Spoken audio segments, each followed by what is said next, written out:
Why Frogs Are Wet by Judy Hawes, illustrated by Mary Ann Fraser. Why frogs are wet. Why don't you make a prediction why you think frogs are wet? And then as we read through the book, you can see if your prediction was right or not, or maybe parts of your prediction will be right, but not all of it.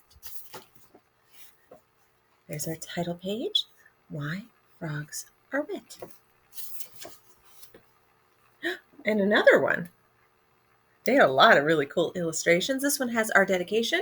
It says, for Eric Damon, and special thanks to Valerie Chase of the National Aquarium of Baltimore for her time and expert review. Oh, so somebody who works at an aquarium helped them out with this book to make sure that they were doing a good job and they have it right. Frogs were here on Earth before people. They were here before monkeys or cats. Frogs were here before giraffes. Frogs have been here for millions of years. Long before there were frogs, there were fish. The fish breathed through their gills. After a long time, new kinds of fish appeared. These new fish had lungs for breathing. They could live out of water for a little while. When their ponds dried up, they were able to flop about on land. They had to flop because they had no legs. Later, some kinds of fish appeared that had legs in place of fins. Now they could move on land or in the water. These were forefathers of our frogs. You can kind of see it right there, getting legs. A frog can live in the water and on the land. It is called an amphibian. Amphibian is from a Greek phrase that means having a double life. The frog has wet skin. The wet skin holds the secret of its double life. The frog breathes through its skin. It also breathes through its lungs. And there's a little label next to our frog right here. This is a green frog. I'll watch and see if there's labels on any of our other pages. Underwater, a frog breathes through its skin. It gets air out of the water. On land, a frog breathes through its lungs and its skin, but it can breathe through its skin only when the skin is wet. Ooh.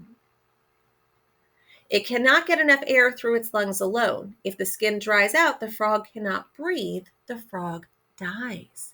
Can only breathe through its skin when it's wet, and it has to be able to do that. This is a northern leopard frog.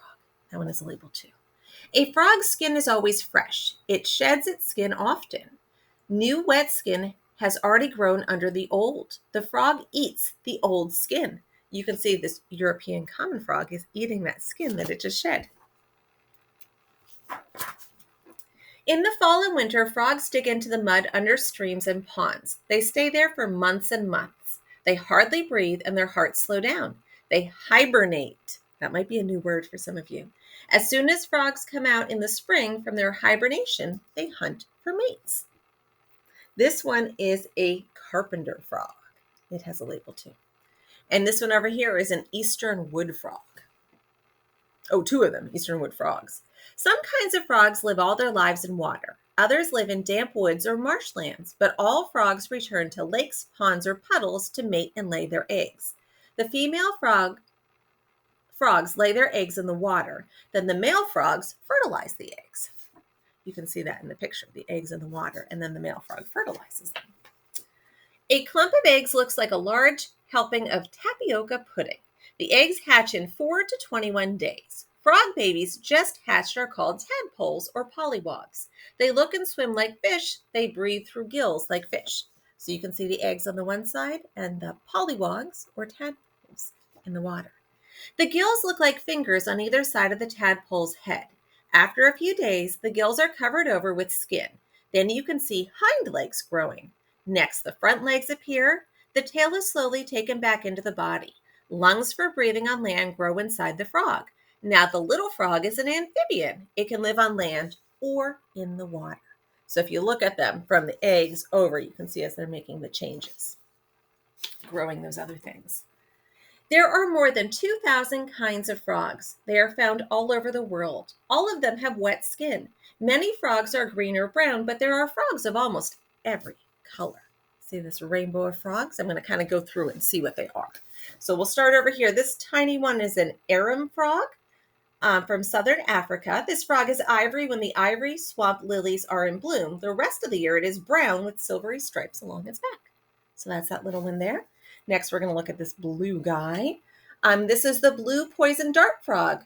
The male carries the eggs and tadpoles on his back until they are well developed. Next to him, this green frog is a glass frog. These frogs are transparent underneath. You can see through them. This one in the middle is the common gray tree frog. This frog changes color according to its mood. It may be gray, green, or brown. And the last one on this side of the page is the White's tree frog from Australia. This frog is often found in people's bathrooms.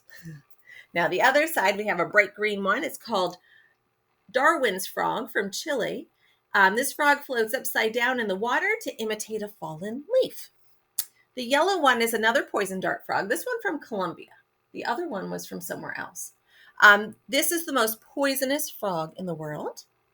The orange one is a tomato frog. So I guess it's maybe reddish orange.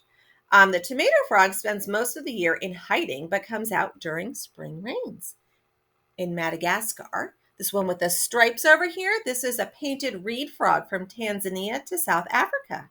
During warm months, hundreds of these frogs call with a series of shrill whistles. And the last one on the bottom is the Asian horned frog from Southern Asia. This frog looks like a brown leaf on the forest floor. Let's see what else we can learn about our fun frogs.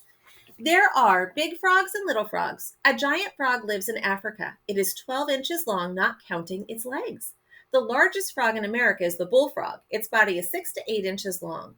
The smallest frog in America is a tree frog called the little grass frog. It is only half an inch. So these are their actual sizes. I know you're not here with me, but this is our Goliath frog.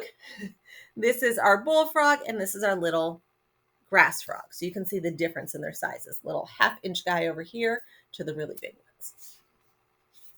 So they can really range in size, just like they can range in color. Frogs were some of the first creatures on Earth to have voices. They use them when they hunt for mates in the spring.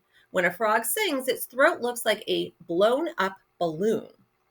The voices of bullfrogs are deep and low. They seem to say, "Jug-a-rum." Tree frogs have a high-pitched song. It rings like distant bells. Other frog calls are grunts, squeaks, or squawks. Most female frogs do not sing, but they scream when they are frightened. So you can see these frogs and how they're blowing like a bubble underneath when they're making their sounds. This is a spring peepers, both of them it looks like, and this is a mink frog. Frogs are great jumpers. They can leap 10, 20, or 30 times their body length. They jump very fast and in zigzags. The frog jumps to get away from its enemies. Sometimes it jumps to catch its food. You can see the southern cricket frog is jumping to get away from the snake that's trying to get it. Its predator or its enemy. When it looks for food, the frog does not jump about carelessly. It usually waits motionless for insects to fly within striking distance. It may sit on a branch, a lily pad, or a rock, or it may float in the water. Its big, bulging eyes can see in all directions. Frogs stare without blinking. They can protect their eyes from drying by shutting them halfway. They can still see because they can look right through their lower eyelid. The frog we see here is the African bullfrog. You can see it floating in the water, and I think it's waiting to get this dragonfly. Watching and waiting. Frogs will eat anything that seems to be a living, moving insect. If the insect stops moving, the frog will pay no attention to it. Frogs will starve before they eat dead bugs. When the frog's staring eyes spot a victim within striking distance, the frog's tongue makes the catch, and it seldom misses. This is a pickerel frog, and you can see it's chasing that. And that's interesting that they won't eat dead bugs. They'll only eat the live ones. So it's running right by a dead bug over here on the ground. It only wants the living one.